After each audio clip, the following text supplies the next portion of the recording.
The person you become when you lose yourself in someone else is not who you truly are. That empty feeling after a relationship ends is not the absence of them.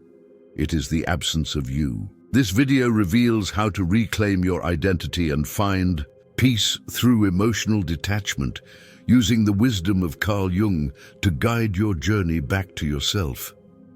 If you have ever felt lost after someone walked away or struggled to break free from an emotional grip, what you learn in the next few minutes could change how you view relationships forever. If this resonates with you, hit subscribe now to join others on this path of self-discovery. Let us begin the journey of finding yourself again. The hardest truth about emotional attachment is that what feels like love is often something else entirely. Carl Jung observed that we frequently mistake dependency for love. When you cannot function without another person, what you feel is not connection but fusion, two people becoming one at the cost of individual identity. Think about the last time you checked your phone repeatedly, hoping for a message from someone. Remember how your mood changed based on their response or lack of one. That is not love, that is attachment. Love enhances your sense of self. Attachment diminishes it. Jung noted that we often project parts of ourselves onto others. We place our need for validation, worth, and even our unlived potential onto another person. When they fulfill these needs, we believe we cannot live without them. But what happens when they leave? We feel as though they took parts of us with them. Signs your attachment has become unhealthy include constant thoughts about another person that interfere with daily life. You might notice yourself abandoning hobbies you once enjoyed. Perhaps friends mention they miss the old you. Most telling is the fear. Fear of abandonment, fear of disapproval, fear of being alone with yourself. These patterns form early. The child who learned love was conditional becomes the adult who performs for approval. The teenager who was abandoned becomes the partner who cannot trust stability. Your attachment style is not your fault, but becoming aware of it is your responsibility. Danger is subtle. It often hides beneath what society romanticizes as devotion or loyalty. We may even be praised for our ability to love deeply, when in truth we have simply lost our ability to stand alone. Healthy love includes space.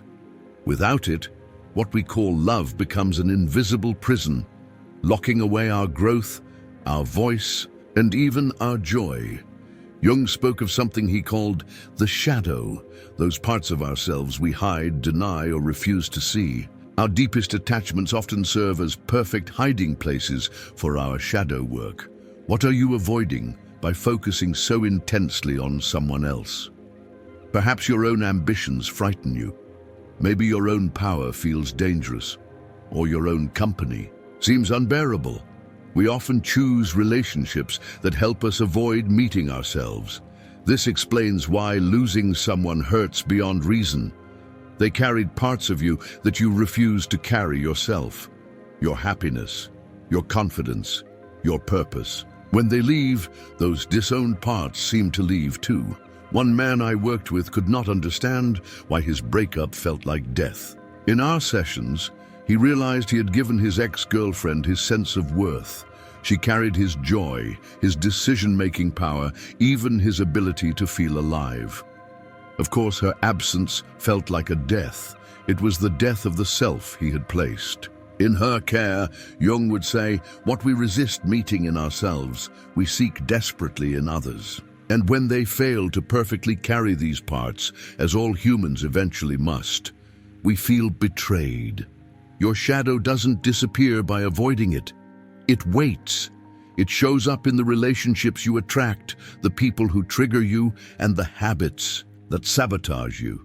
Until you turn and face it, it will continue to script your story from behind the curtain. Emotional detachment is not about becoming cold or unfeeling. It is about reclaiming yourself piece by piece. Jung called this process individuation, becoming the unique individual you were meant to be. The first step requires honesty. Ask yourself, who was I before this relationship? Remember your interests, your opinions, your dreams from before this person entered your life. This serves as your map back to yourself. Next, create physical and mental space. This might mean limiting contact, removing reminders, or changing your routine. Your mind needs room to find its own rhythms again. Now comes the hardest part, facing the pain. Jung believed that transformation requires suffering. The pain you feel is not just about missing someone else. It is about meeting yourself again and realizing how long you have been away. Try this exercise. When intense emotions arise, speak to them directly. Ask your sadness, "What are you trying to tell me?" Ask your anger, "What boundary was crossed?" Your emotions become messengers instead of tormentors. Many people make the mistake of trying to detach by numbing themselves. They work constantly, use substances, or jump into new relationships. This is not detachment, it is avoidance. Detachment means feeling everything fully while recognizing that you are separate from these feelings. One woman described this process as standing in a storm, but not becoming the storm. The rain falls, the wind blows, but you remain, observing, feeling, but not being swept away, and slowly something changes. You begin to make decisions not out of desperation, but from clarity. You begin to feel peace, not because someone returned, but because you did. This is the quiet miracle of conscious detachment. It does not make life easier, but it makes you whole. Jung believed we all wear masks he called personas, the faces we show the world. In close relationships, these masks often merge with others until we forget our true face beneath. Detachment allows you to remove these masks and rediscover your authentic self. Begin by spending time alone without distractions. Notice what thoughts arise naturally when no one is watching.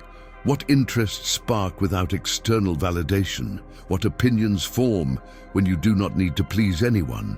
Your dreams offer another pathway back to yourself. Jung considered dreams messages from the unconscious. Keep a dream journal and look for recurring symbols. These often point to neglected aspects of your identity seeking expression. Activities bypass your conscious mind and reveal your true nature. Whether through writing, drawing, dancing, or building, creation reconnects you with your essence. No skill is required, only willingness. Notice also what feels uncomfortable about being alone. These discomforts often reveal where you abandoned yourself. If silence feels unbearable, perhaps you stopped listening to your inner voice. If solitude feels empty, perhaps you gave your sense of meaning to someone else. One client discovered she could not eat alone in restaurants because her identity had become that of someone's girlfriend rather than her own person. Each meal alone became practice in reclaiming her independence until one day she realized she enjoyed her own company. Your authentic self does not need performance. It does not beg for approval. It simply asks for space to breathe. When you allow that, a different kind of confidence arises, not loud but deeply rooted. Remember that finding yourself is not about creating something new. It is about returning to what was always there. As you reclaim your identity, you might feel anger toward yourself for losing it in the first place. Jung would encourage compassion instead. You did what you needed to do with the awareness you had at the time.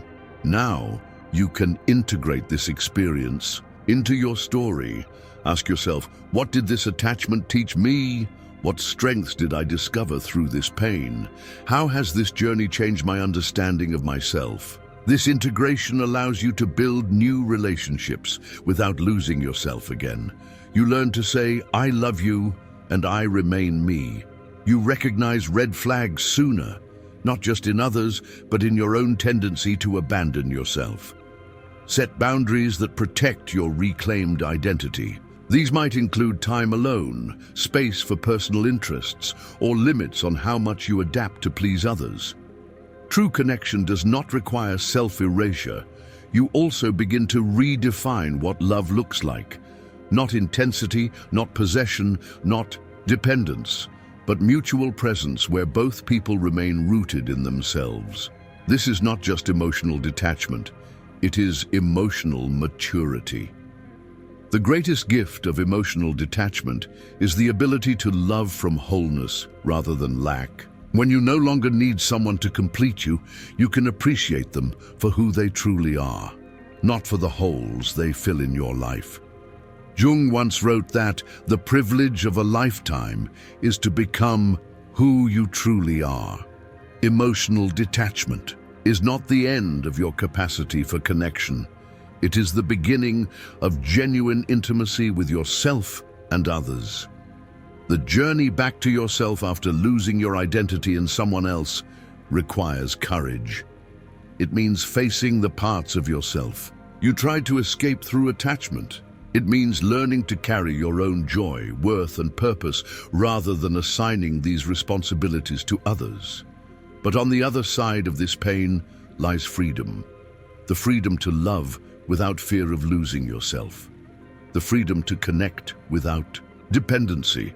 The freedom to be alone without feeling lonely. If this video has helped you understand your journey better, please subscribe to this channel for more insights on personal growth and psychological understanding. Your path back to yourself has already begun. Remember, you are not finding a new self. You are remembering who you were always meant to be.